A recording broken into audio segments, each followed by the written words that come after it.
இப்போ இந்த சகுனம் பார்க்கக்கூடிய இந்த விஷயங்கள் சொல்லி வரும்போது சில அரசு சகுனம் பார்க்கக்கூடாதுன்னு சொல்லியிருக்கிறாங்கன்னு ஒரு ஹதீஸை சொன்னீங்க. அதே மாதிரி இன்னொரு ஹதீஸ் இருக்குது. வீடு, மனைவி, குதிரை இந்த மூலையும் நீங்கள் சகுனம் பாருங்கன்ற மாதிரியான ஒரு ஹதீஸ் இருக்குது. ஒரு ஹதீஸ் சகுனம் பார்க்கக்கூடாதுன்னு சொல்கிறீங்க, இன்னொரு ஹதீஸ் வந்து இந்த மூணில் சகுனம் பாருங்கன்னு சொல்கிறீங்க. அப்போ இந்த ரெண்டுமே வந்து ரெண்டு ஹதீஸும் முரணாக இருக்கிற மாதிரி இருக்குது சார். இந்த ஹதீஸு புகாரி முஸ்லீமில் இருக்கிறது அல்லவா, இதுக்கு விளக்கமாக அபூதாவில் பதிவு செய்யப்பட்ட ஹதீஸ் வந்துருச்சு. இப்போ நாங்கள் கேட்ட கேள்விக்கு பதிலாக அமைஞ்சிருச்சு. அதில் விளக்கமாக என்ன வருது, சகுனம் என்பது இல்லை. அப்படி சகுனம் இருப்பதாக இருந்திருந்தால் இந்த மூன்றிலே இருந்திருக்கும். அப்போ சகுனம் இல்லைன்னு தானே அர்த்தம். ஏன் இந்த மூணில் அப்படின்னாங்க, இந்த மூணு தான் மனிதனுக்கு இடையூறு அளிக்கிறதுல முன்னணியாக இருக்கும். உதாரணத்துக்கு வாகனம்னு வச்சுக்கோங்க, பரசு தான் இப்போ வாகனம்னு வருது. அந்த காலத்தில் குதிரை, இந்த காலத்தில் காருன்னு எடுத்துக்கிடலாம்.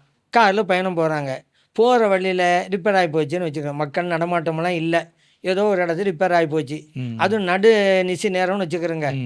அந்த பயணம் அடைகிற கஷ்டத்தை சொல்ல முடியுமா? அப்போ எவ்வளோ சிரமமாகும். இங்கிட்டும் போக முடியாது, அங்கிட்டும் போக முடியாது. நைட் நேரம் எவ்வளோ சிரமம் இந்த வாகனத்தால் ஏற்படும். அதுக்காக சொல்லப்பட்டது தான்.